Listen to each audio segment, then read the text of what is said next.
Alright, so to go ahead, अगले topic पे जाने से पहले let us very quickly go through what we have learned yesterday. So we have started with new chapter which is semiconductors. तो semiconductors में already you know कि conductivity of semiconductor is higher than insulator but lower than conductors. Resistivity of semiconductor is greater than conductor but lower than insulators. तो ये आपको पता होना चाहिए. Then if you remember, we have compared conductors and semiconductors based on how resistance of these two material changes with temperature. Conductors में as you increase temperature, resistance increases. तो आपको दिख रहा है ग्राफ में resistance is increasing with increase in temperature. इसको आप बोलते हो PTC type, positive temperature coefficient material. और in case of semiconductors with increase in temperature resistance of the material decreases. इसको आप बोलते हो NTC type of material, negative temperature coefficient. Good. Then what we have seen कि कोई भी material conductor तब होगा जब उसके एलिमेंट्स मतलब एटम्स उसमें अगर लास्ट ऑर्बिट में एक या दो या तीन इलेक्ट्रॉन्स होंगे. अगर 5, 6 या 7 होंगे तो इट इज इंसुलेटर, और एग्जैक्टली 4 होंगे तो इट इज सेमीकंडक्टर. गुड.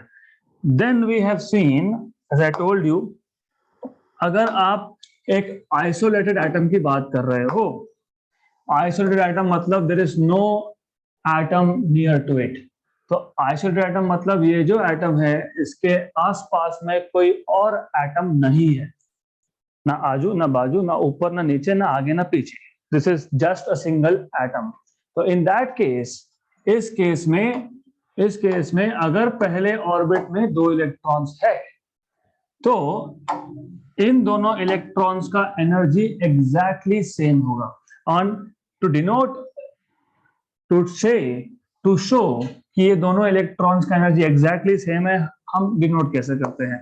हम एक एनर्जी लेवल ड्रॉ करते हैं और हम यहाँ पे लिख देते हैं E1. E1 मतलब energy of first orbit, energy of electrons in the first orbit to be precise. और कितने इलेक्ट्रॉन्स हैं यहाँ पे? 2.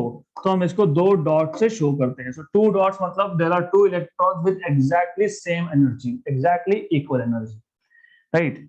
देन अगर सेकेंड ऑर्बिट में 4 इलेक्ट्रॉन होंगे तो you will be denoting it by like this E2, and you will show 4 dots here which will mean कि सेकेंड ऑर्बिट में 4 इलेक्ट्रॉन्स है और चारों के चारों इलेक्ट्रॉन्स का एनर्जी एग्जैक्टली सेम है, एग्जैक्टली इक्वल. गुड. तो यहां तक हमने कल देखा था अप टू दिस पॉइंट. तो what you have to understand is when you say all the electrons in a given orbit has same energy, मतलब इसका assumption ये है that this atom is isolated atom, there are no other atoms in the nearby region. Good. अब यहाँ तक अगर clear है तो then we can go ahead. So next topic is energy bands in solids. When you say solids, मतलब you are talking about substance, मतलब एक material बना है. material कब बनता है? When you have bulk quantity. For example, अगर मैं 1 मीटर का भी रॉड बनाता हूं, if I take रॉड छोड़ दो, वायर ले लो. If I take 1 meter of wire, very thin wire, even in this case, you will have billions of atoms together. तो जब एक substance बनेगा, तो let us look what happens when a substance is formed. So when you have a substance, imagine एक rod है made up of some element, iron होगा, copper होगा, whatever it is, okay, but solid है for sure. Then you know this is made up of number of atoms. तो इसमें बहुत सारे atoms होंगे. मैं atom पहले बाहर ड्रॉ करता हूँ, फिर इसको अंदर ले जाएंगे मटेरियल में. तो you have so many atoms here and each atom has electrons, okay. तो you have electrons here. Electron पहले ऑर्बिट में, दूसरे ऑर्बिट में, अंदर के जो भी ऑर्बिट होंगे उसमें भी होगा. तो I will not show all of them, मैं सिर्फ कुछ एग्जांपल्स के लिए बता रहा हूं. That's it, right. तो when a substance is formed, you bring so many such atoms together. तो यहाँ पे बहुत सारे एटम्स होंगे very near to each other. So you have so many atoms together. अब मैं सिंप्लीफाई करने के लिए यहाँ पे I am showing very few. Okay, so I am showing very few here. Just a minute. Overlap हो गया, कोई बात नहीं, इसको अलग कर लेते हैं. Come here. Good. Then थोड़ा सा मटेरियल को भी एक्सटेंड कर लेते हैं for the sake of understanding. थोड़ा ध्यान देना इस कॉन्सेप्ट पे because this is really interesting and obviously अगर आपको फ्यूचर में सेमीकंडक्टर्स इस फील्ड में काम करना है तो ये बेसिक्स बहुत काम में आएगा. तो you need to know this, everything is to be known from this topic. ऐसा है, when a substance is formed, you have so many atoms coming together. Okay, sufficient enough. दिखना चाहिए उतना तो होना चाहिए. Good. Now what will happen, as I told you, कि जब सिंगल एटम था उसके हर एक ऑर्बिट में जितने भी इलेक्ट्रॉन थे, सेकेंड ऑर्बिट में 5 थे तो पांचों का एनर्जी सेम, पहले ऑर्बिट में 2 थे तो दोनों का एनर्जी सेम, लेकिन वो आइसोलेटेड था. लेकिन जब यहाँ पे मटेरियल बनेगा तो इससे क्या हुआ, because when material is form so many atoms are coming together and you see हर एक चार्ज का, हर एक इलेक्ट्रॉन का सराउंडिंग अलग है. Let us focus only on first orbit electron. तो ये एक फर्स्ट ऑर्बिट इलेक्ट्रॉन है at a given instant of time, because electrons are revolving of course, but at a given instant of time, किसी एक time instant पे ये जो electron है यहाँ पे वन इन द ग्रीन, इसके लिए चार्ज सराउंडिंग इज समथिंग, और एक फर्स्ट ऑर्बिट इलेक्ट्रॉन ले लिया, this is also first orbit electron. तो ये जो फर्स्ट ऑर्बिट इलेक्ट्रॉन था और यहाँ पे जो फर्स्ट ऑर्बिट इलेक्ट्रॉन है, दोनों का चार्ज सराउंडिंग सेम नहीं होगा. It is just for you to imagine I am an electron, right? You are also electron, maybe someone of you is nucleus. If I stand here, I have different charge configuration. मेरे लिए कुछ charges पास में है तो कुछ charges दूर है. And while revolving, यहाँ पे दूसरा इलेक्ट्रॉन था. इलेक्ट्रॉन पहले ही ऑर्बिट का है लेकिन ये दूसरा इलेक्ट्रॉन है. इस इलेक्ट्रॉन के लिए चार्ज का सराउंडिंग अलग है. इसके लिए कुछ इलेक्ट्रॉन बहुत पास में आ गए, राइट, और कुछ इलेक्ट्रॉन्स बहुत दूर है, न्यूक्लियस भी दूर है. तो फोर्सेस अलग अलग होंगे क्योंकि फोर्स किस पे डिपेंड करता है, डिस्टेंस पे एंड चार्जेस पे. तो इवन दो ये दोनों के दोनों electron, one which I am showing with green dots, are first orbit electrons, लेकिन दोनों का चार्ज का डिस्ट्रीब्यूशन अलग है, दोनों का चार्ज का सराउंडिंग अलग है. और because of different charge surrounding they are experiencing different forces. और क्योंकि फोर्स डिफरेंट हुआ तो एनर्जी कौन डिसाइड करता है? Force will always decide what is the energy of electron, because both of them were actually first orbit electron, but both of them at some instant of time they do not have same charge surrounding. तो charge surrounding same नहीं है तो forces same नहीं है, forces same नहीं है तो energy same नहीं है, तो थोड़ा थोड़ा एनर्जी में शिफ्ट हो जाएगा. तो होगा क्या, what is going to happen is, जैसे पहले केस में आपने एक सिंगल लाइन ड्रॉ किया था, you have shown both electrons on the single energy level. अब ऐसा नहीं होगा. अब because they are experiencing different forces, they have slightly different energies. तो दोनों के एनर्जी में थोड़ा थोड़ा शिफ्ट है, very slight shift, very very small shift, right? अब ये तो एक ही एटम की बात है. अब अगर मैं कोई और एटम लेता हूं और उसमें भी तो फर्स्ट ऑर्बिट इलेक्ट्रॉन्स है, तो here you have one more first orbit electron. तो इसका एनर्जी क्या होगा? Again slightly different. क्यों? क्योंकि ये जो इलेक्ट्रॉन है ये फर्स्ट ऑर्बिट का है, ये सेम टाइप ऑफ एटम का है. अगर मैंने कॉपर का रॉड लिया तो सबके सब कॉपर के एटम है और ये फर्स्ट ऑर्बिट का है, लेकिन इसका charge surrounding is still different from the first two. मतलब इस पे फोर्स कुछ और ही लग रहा है, तो फोर्स अगर अलग होगा तो फिर energy will be slightly different. So there will be slight shift in the energy, very small shift in the energy. Okay. अब मैं अगर और एक इलेक्ट्रॉन लेता हूं, let me take any other first orbital electron. Let's take this one. तो इसका charge surrounding is again different, तो इसका एनर्जी अगेन स्लाइटली शिफ्टेड।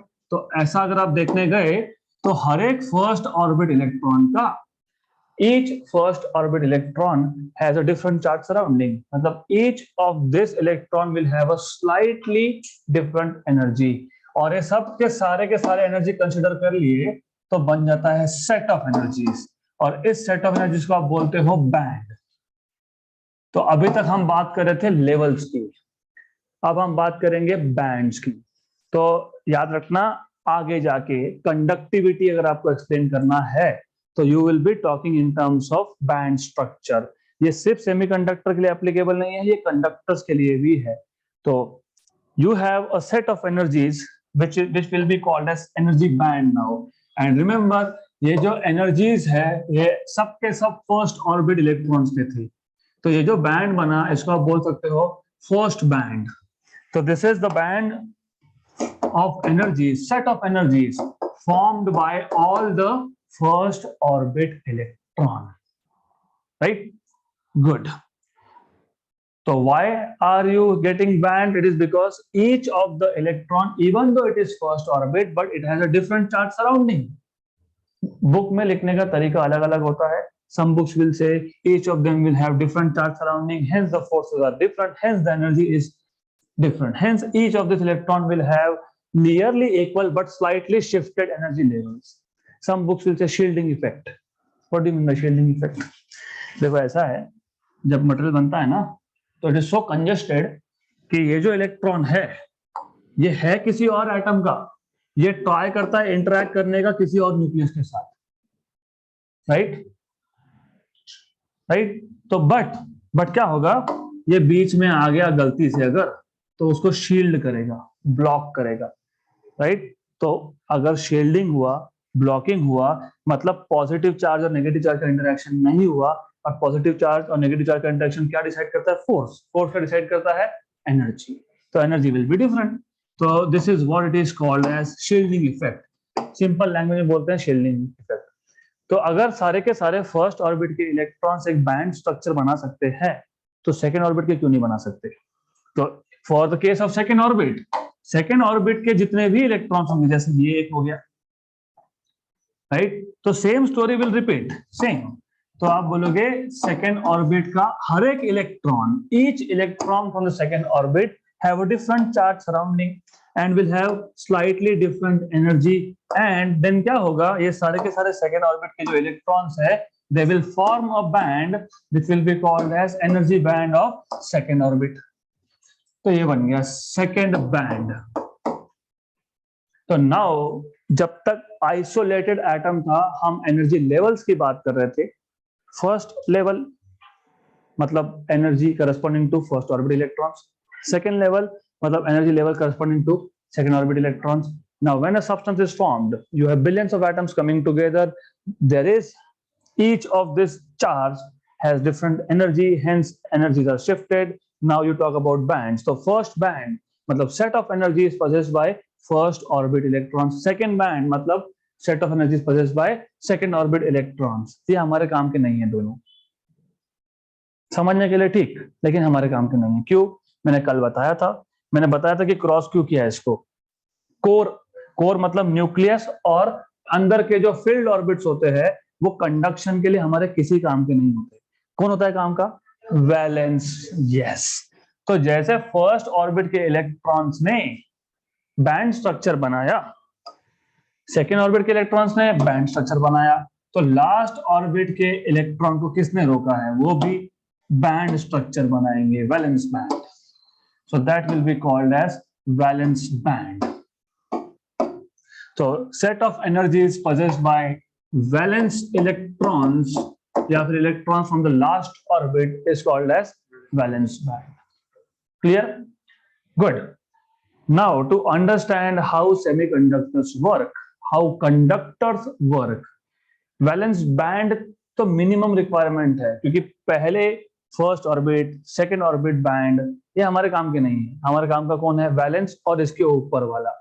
देखो याद होगा जब हम मेटल्स की बात कर रहे थे, कंडक्टर्स की, तो व्हाट वी हैव सेड कि हमारे पास एटम है, कौन सा एटम है जिसके लास्ट शेल में एक या दो या तीन इलेक्ट्रॉन है? ये इजीली फ्री हो सकता है। फ्री सकता है मतलब ये इलेक्ट्रॉन एटम से फ्री हो जाएगा। जाएगा कहां पे? मटेरियल के अंदर रहेगा, राइट?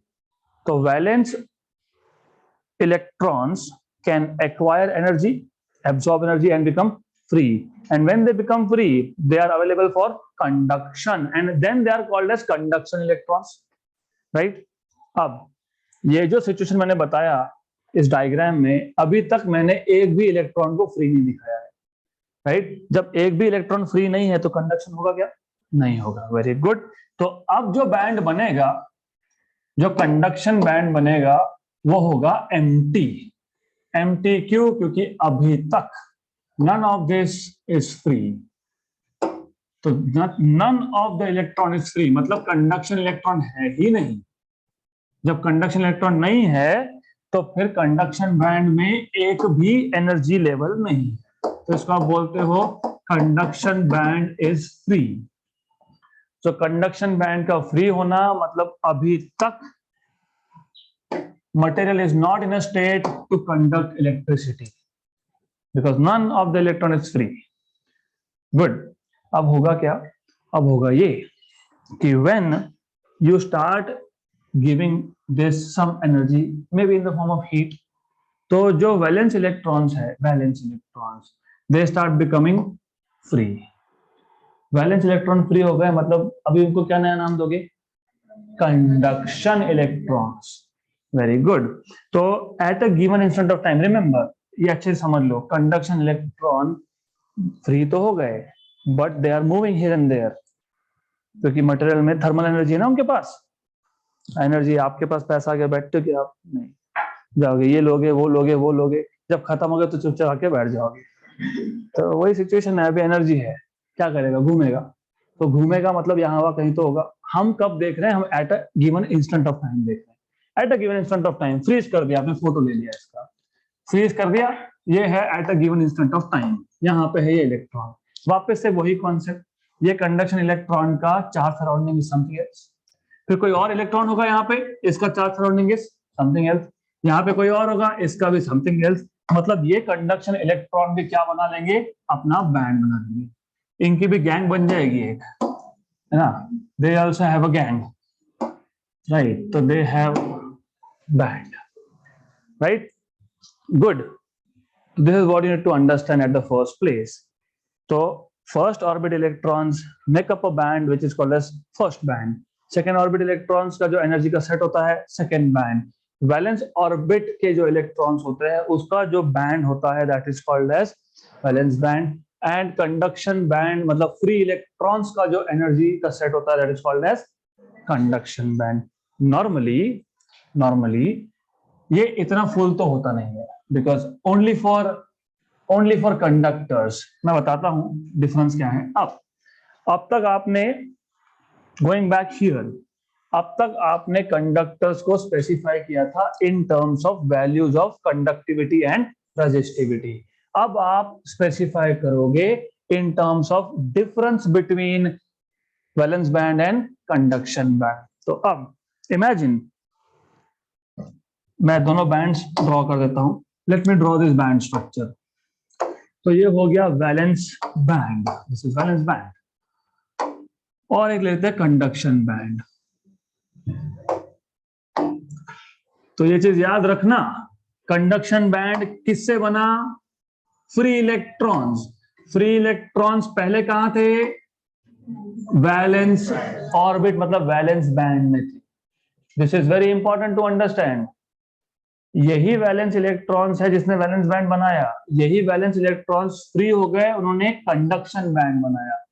अब the energy difference between top of valence band and bottom of conduction band, इसको आप बोलोगे वैलेंस बैंड.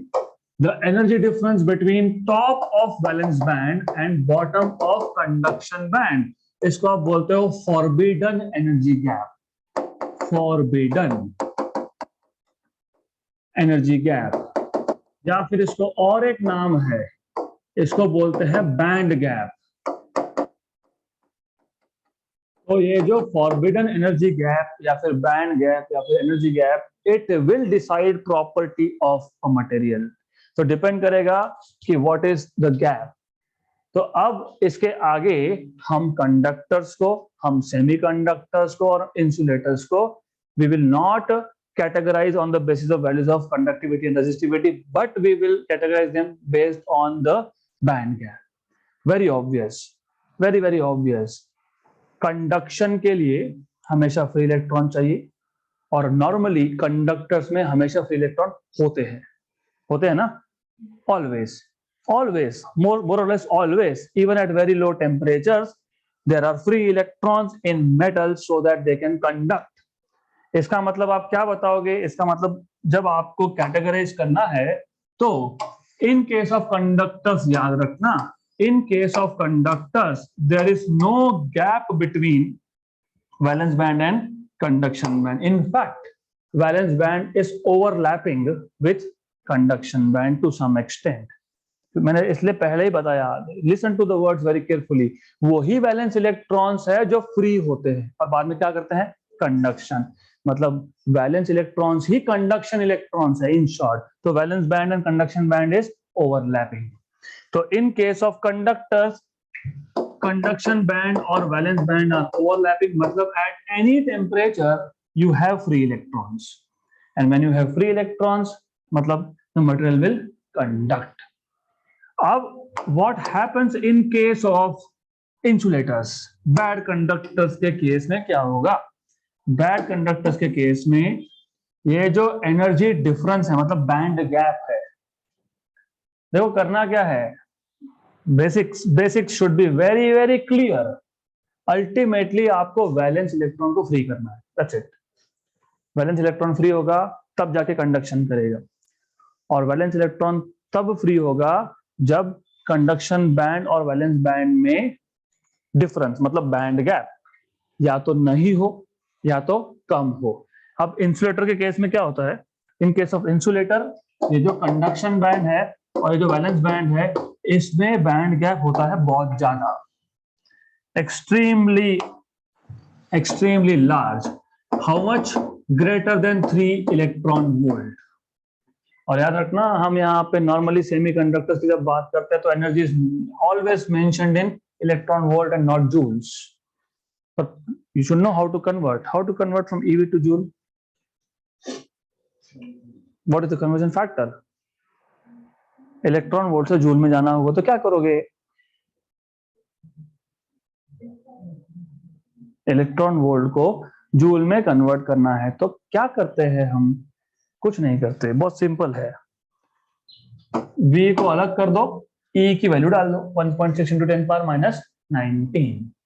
तो EV से जूल में जाने के लिए क्या किया आपने क्या किया? EV से जूल में जाने के लिए मल्टीप्लाई किया। किससे मल्टीप्लाई किया? चार्ज ऑन इलेक्ट्रॉन से। उल्टा हो, जूल से EV में जाना हो तो divide by charge, right? Good. तो यू शुड रिमेंबर ऑलवेज कि बैंड गैप किसका? Band gap for insulators is greater than 3 electron volt.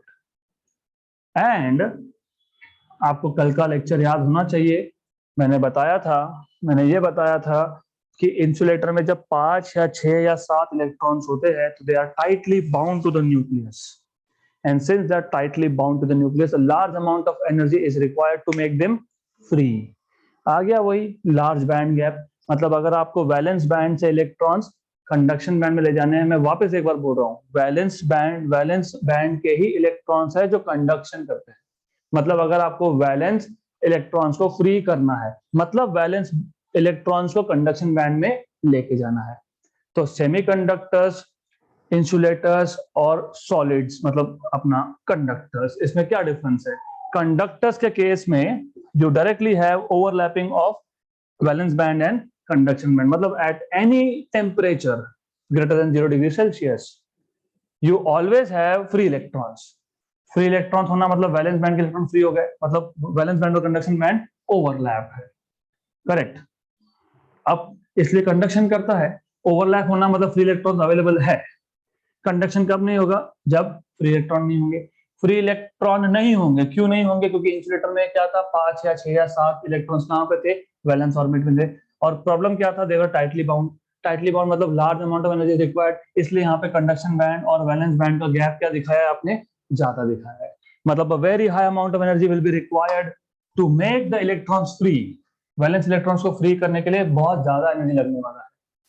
Then what happens in semiconductor, and this is where semiconductor is so special. Semiconductor इसके लिए है क्योंकि उसका जो band gap है, semiconductor का जो बैंड गैप है, इट इज मॉडरेट।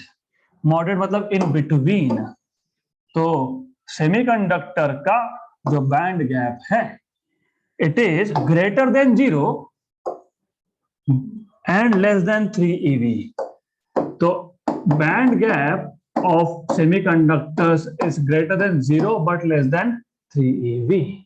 मतलब if you give sufficient amount of energy, electrons from valence band can go into conduction band. मतलब valence electrons can become free for conduction. And these materials are normally, as you know, silicon या फिर germanium type, जिसके last orbit में कितने होते हैं, 4 electrons. So here onwards, now onwards, you will always categorize conductor, semiconductor, insulator based on band gap. No more values of resistivity and conductivity. So just a quick, very quick question. In case of metals, band gap होगा कि नहीं होगा? नहीं होगा, overlap. For material like plastics, plastic है ना हमारे पास, तो what will be the band gap? Very large. कितना large? Greater than 3 eV. And what about silicon type of materials? Between 0 eV and 3 eV. Excellent, excellent, very good. अब यहां तक अगर क्लियर है तो now we can actually go into inside the material and see how are atoms arranged. तो यहां तक अगर समझा है तो now you can start talking about semiconductors. तो अभी सेमीकंडक्टर स्टार्ट हुआ। Types of semiconductors, types of semiconductors.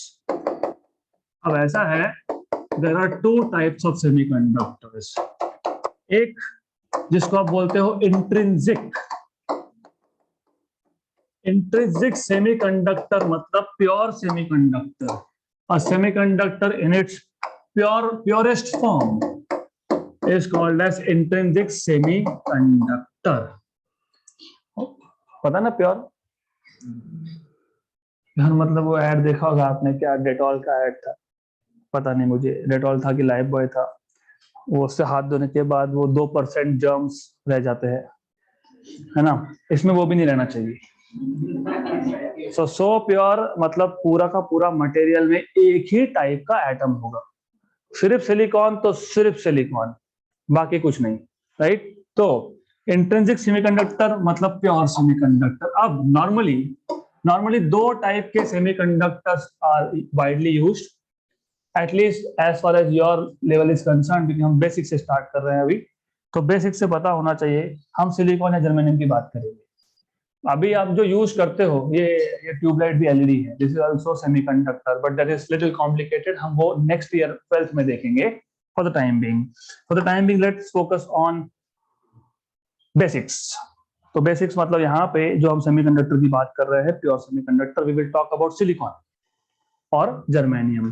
तो ठीक है, सिलिकॉन ले लेते हैं। सिलिकॉन यू नो आपको पता होना चाहिए सॉलिड है, और सॉलिड में क्या होता है? How are atoms arranged?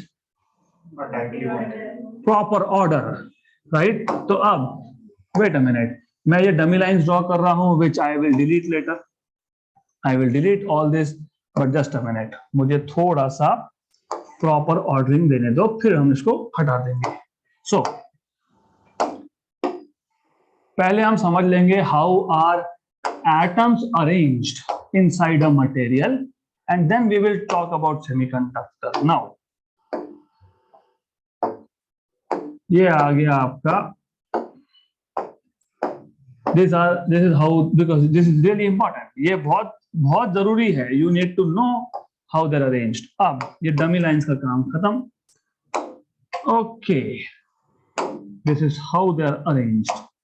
Very well, very proper organized. क्योंकि ये सॉलिड है, सॉलिड में क्या होता है, proper order, right.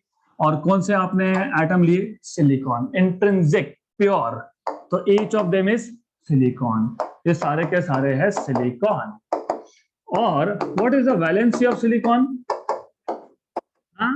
Valency 4, how many electrons in the last orbit, 4, very good, very good। अब tell me one thing, wait a minute, tell me one thing, octet complete होने के लिए कितने चाहिए, नहीं टोटल कितने चाहिए, 8, इनके पास कितने हैं, 4, तो कितने का शॉर्टेज है, तो सबसे पहले समझ लो, ये जो मैं यहाँ दिखा रहा हूं, ये 4 dots, these are not Rangoli dots by the way, these are 4 electrons possessed by each atom of silicon। तो यहाँ पे हर एक सिलिकॉन के एटम में you have 4 electrons। It is really important, ये स्ट्रक्चर समझेगा तो आगे का वर्किंग समझेगा, ये नहीं समझा तो फिर 12th में क्या 11th में ही अगले टॉपिक पे आओगे, ये कहां से आया वो कहां से आया। तो you should know how electrons are arranged, how atoms are arranged, what is the valency of each atom। So each of this silicon atom has 4 electrons in its valence orbit, valence shell, and they require how much, 4 more, correct, 4 more। जब तक मुझे बताओ, do you remember how covalent bonds are formed, yes, how, sharing is caring, right। देखो अब ऐसा है, let's focus on one of them, ये जो है इसकी बात कर लेते हैं पहले। 4 इलेक्ट्रॉन्स थे और 4 चाहिए थे, वेरी गुड। तो what this will do, will say चलो ठीक है, तेरा भी काम बनता है मेरा भी बनता है, शेयर, है ना, एक यहां से शेयर किया, एक यहां से शेयर किया, एक यहां से शेयर किया और एक यहां से शेयर कर लिया, राइट। तो 4 covalent bonds are formed, each one covalent bond with the nearest neighbor। तो यहाँ पे what you have is covalent bond formation because there is sharing of electrons with the nearest neighbors।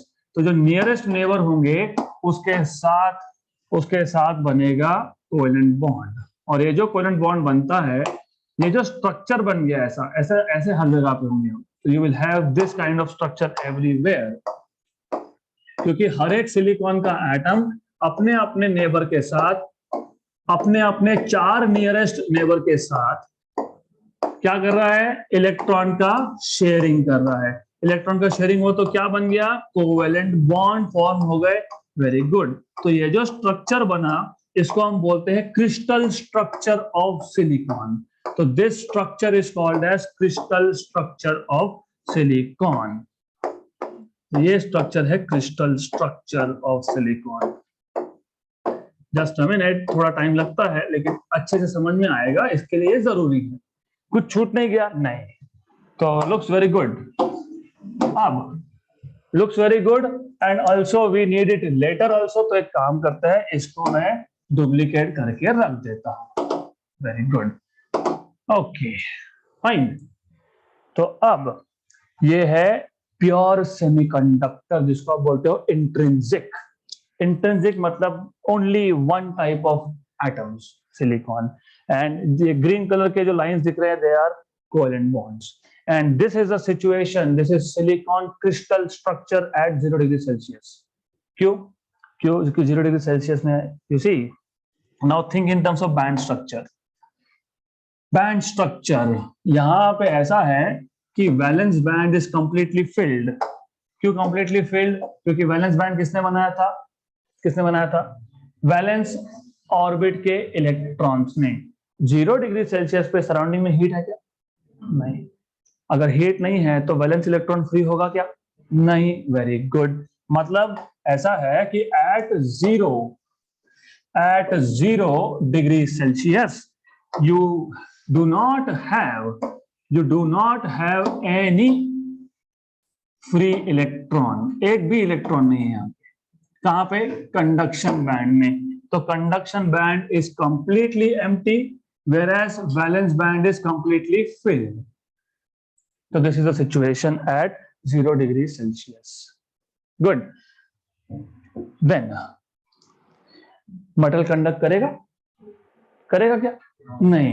So that is why I told you yesterday that at lower temperatures semiconductor behaves as if it is insulator, क्योंकि यहाँ पे free electrons नहीं है. Now what happens is when you start providing energy, मतलब आप उसको room temperature में ले जाओगे या फिर आप हीटिंग करना चालू करोगे तो क्या होगा? वैलेंस शेल के इलेक्ट्रॉन्स फ्री होने लगेंगे? नहीं, उससे पहले कोवेलेंट बॉन्ड टूटेगा. तो slight amount of energy will be required to break covalent bond. तो पहले कोवेलेंट बॉन्ड टूटना स्टार्ट होंगे. तो you will get something like this. When you increase temperature covalent bonds start breaking. So slight amount of energy is basically used up to break bonds. और उसके बाद orbit से electron free होना start होंगे. Orbit से मतलब कहां से? वैलेंस ऑर्बिट से. वैलेंस ऑर्बिट से इलेक्ट्रॉन फ्री होकर कहां जाएंगे? कंडक्शन बैंड में. मतलब वैलेंस बैंड में you will start having lack of electron. Lack नहीं, लैक LACK, डिप्लीशन, कम होना. कहां गया इलेक्ट्रॉन? ऊपर गए. राइट. तो where did electron go? It goes here. Right, correct.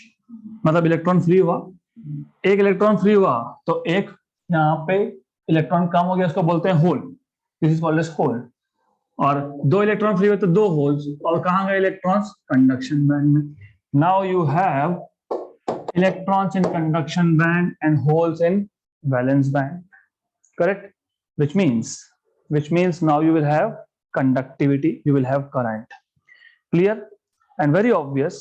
As you can see, जितने electrons conduction band में है उतने ही holes valence band में है. तो in case of intrinsic semiconductor, number of electrons in conduction band is number of holes in valence band. Clear? Good. Now एक जो basic misconception है वो हटाओ अब दिमाग से. अभी तक आपको क्या लगता है? करंट मतलब इलेक्ट्रॉन ही मूव होगा, मतलब नेगेटिव चार्जेस मूव होंगे, राइट? बट इन रियलिटी ऐसा नहीं है. नेगेटिव चार्ज मूव हो रहा है मतलब पॉजिटिव चार्ज मूव हो रहा है. और करंट आपको मिलेगा दोनों के दोनों टाइप ऑफ चार्ज कैरियर से. When you say electron is moving, थोड़ा सा इमेजिनेशन को एक स्टेप ऊपर लेके जाओ. You see, it is all frame of reference. आप बस में जा रहे हो, आपके लिए सड़क पीछे जा रही है, isn't it? You are in a bus and for you are stationary. क्योंकि बस के अंदर के सारे तो चीजें आपको स्टेशनरी दिखते हैं ना. जो सीट पे बैठा था वही बैठा दिख रहा है क्या पीछे जाते हुए? नहीं. But what do you see? If you see outside, you see trees going. एक दुकान होगा तो पीछे जा रहा है. लेकिन for someone outside you are moving. तो सेम चीज, electron is moving hole to hole, going forward मतलब basically it is conducting current. Electron is responsible for current. लेकिन उल्टा सोचो. If you look at the same situation from some other frame of reference, what you will see is, अरे नहीं, ऐसा नहीं है. Electron is not moving. Who is moving? Hole is moving. And hole is moving from where to where? Electron to electron. हाँ, ये आ गया हाथ में, ठीक है. तो बेसिकली ऐसा है, it is going from electron to electron. तो in reality the total current that you get is due to electron and due to hole. In case of intrinsic semiconductor, you have current due to both type of charges, negative as well as positive. अब ये whole positive कैसे हो गया? देखो, मैंने पहले ही बताया था, इलेक्ट्रॉन का जाना, नेगेटिव चार्ज का जाना मतलब नेगेटिव चार्ज का शॉर्टेज, उसको क्या बोलते हो? पॉजिटिव. तो electron is hole is treated as positive charge. Good. तो in case of intrinsic semiconductor, first of all at 0 degree Celsius या 0 केल्विन लिखा होगा कुछ बुक में, तो टेम्परेचर आप देख लेना. it behaves as if it is a insulator because सारे के सारे इलेक्ट्रॉन्स शेयर्ड थे, सारे के सारे इलेक्ट्रॉन्स ने कोवेलेंट बॉन्ड का फॉर्मेशन करके रखा था, एक भी इलेक्ट्रॉन फ्री नहीं था. As you start heating it up, जैसे ही टेम्परेचर बढ़ाया तो वैसे ही कोवेलेंट बॉन्ड ब्रेक होना चालू हुए, और कोवेलेंट बॉन्ड ब्रेक होने के बाद इलेक्ट्रॉन्स फ्री होना स्टार्ट हुए. मतलब वैलेंस बैंड से इलेक्ट्रॉन जा रहा है कंडक्शन बैंड में, वैलेंस बैंड से अगर इलेक्ट्रॉन कंडक्शन बैंड में गया, इसका मतलब ये हुआ कि वैलेंस बैंड में इलेक्ट्रॉन्स का शॉर्टेज है, उसको आप बोलते हो होल, उसको आप बोलते हो पॉजिटिवली चार्ज, और कंडक्शन बैंड में you have some electrons. Now this electrons will also move, holes will also move, मतलब total current will be due to electron as well as hole. Clear यहां तक? Good. तो intrinsic, in case of intrinsic semiconductors, current is due to both type of charges, right? अब let us focus on extrinsic semiconductor. extrinsic semiconductor का मतलब क्या? extrinsic semiconductor का मतलब ये होता है, well, extrinsic semiconductor का मतलब ये होता है that you add some impurity.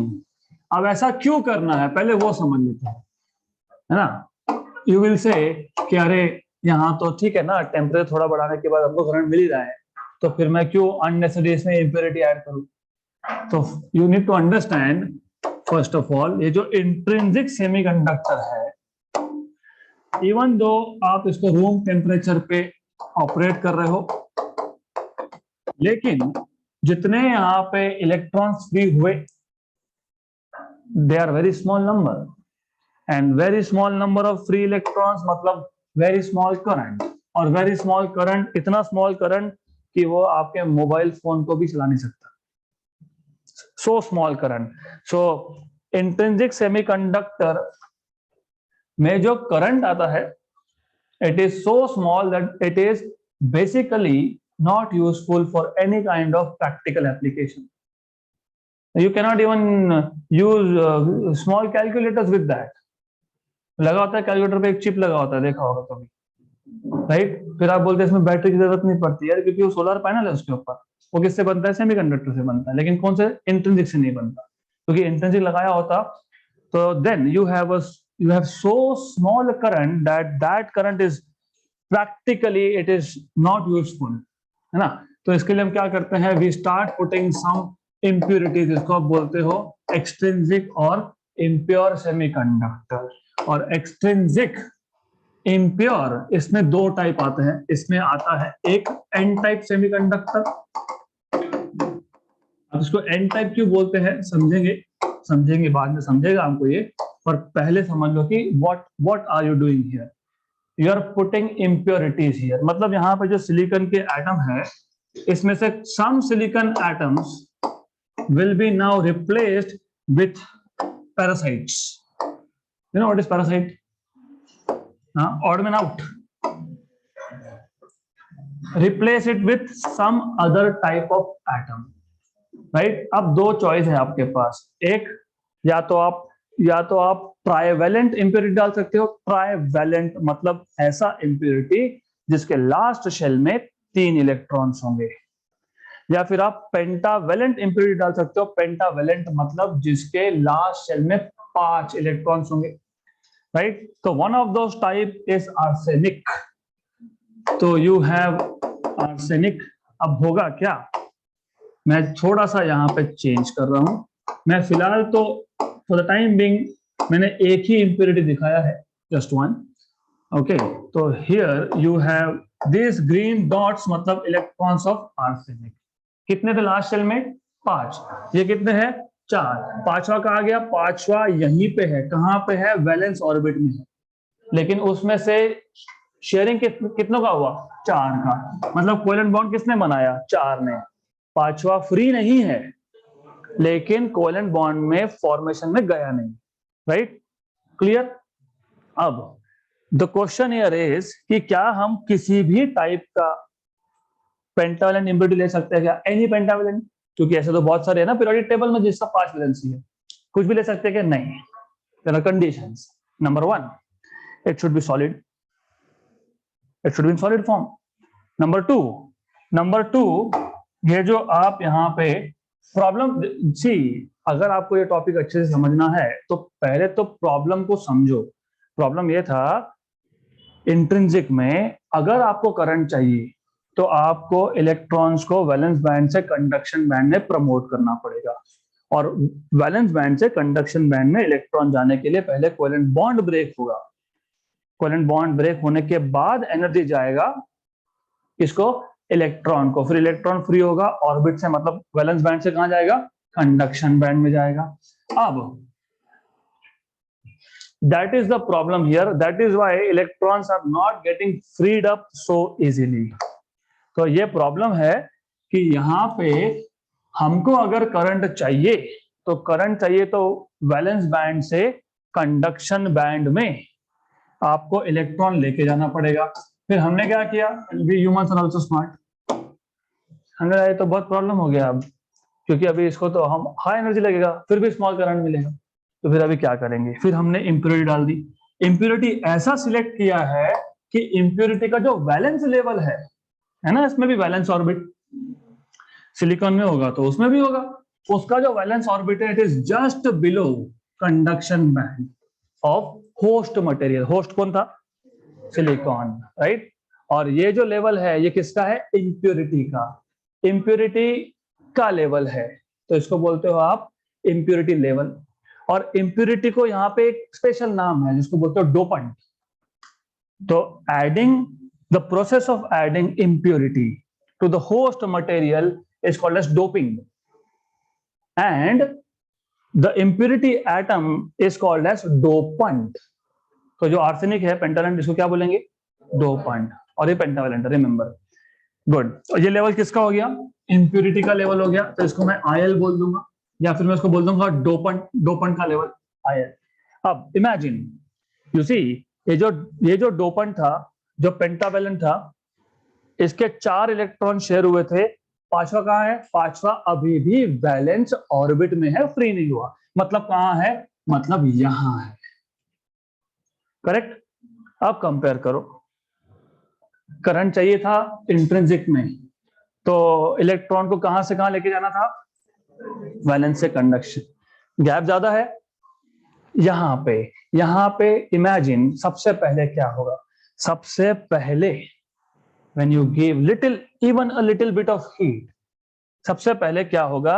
सबसे पहले बॉन्ड नहीं ब्रेक होंगे. अब सबसे पहले ये जो है, जो जिसका शेयरिंग नहीं हुआ, जो अनशेयर्ड रह गया, सबसे पहले ये जाएगा ऊपर, फ्री होगा. मतलब यहाँ का जो ये इलेक्ट्रॉन आप देख रहे हो, दिस वन, ये फ्री हो गया. It is now free to move throughout the structure. Free हो गया ये, तो less amount of energy is needed, right.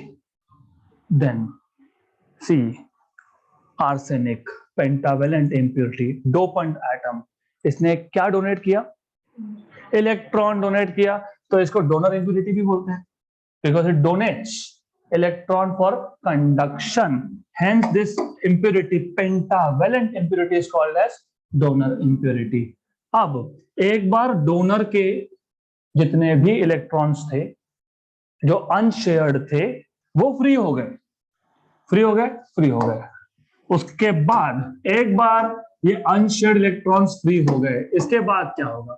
इसके बाद कहां से इलेक्ट्रॉन्स आएंगे? अब तो नहीं आ सकते. अब होगा बॉन्ड का ब्रेक होना चालू, और अब ये जो बॉन्ड में पार्टिसिपेट कर रहे थे, now this electron start becoming free. मतलब अब ऐसा है कि यहाँ पे वैलेंस बैंड में होल क्रिएट होगा और कंडक्शन बैंड में इलेक्ट्रॉन आएगा, राइट. गुड. तो at any temperature, higher temperature other than 0, number of electrons in conduction band is greater than, very greater than number of holes.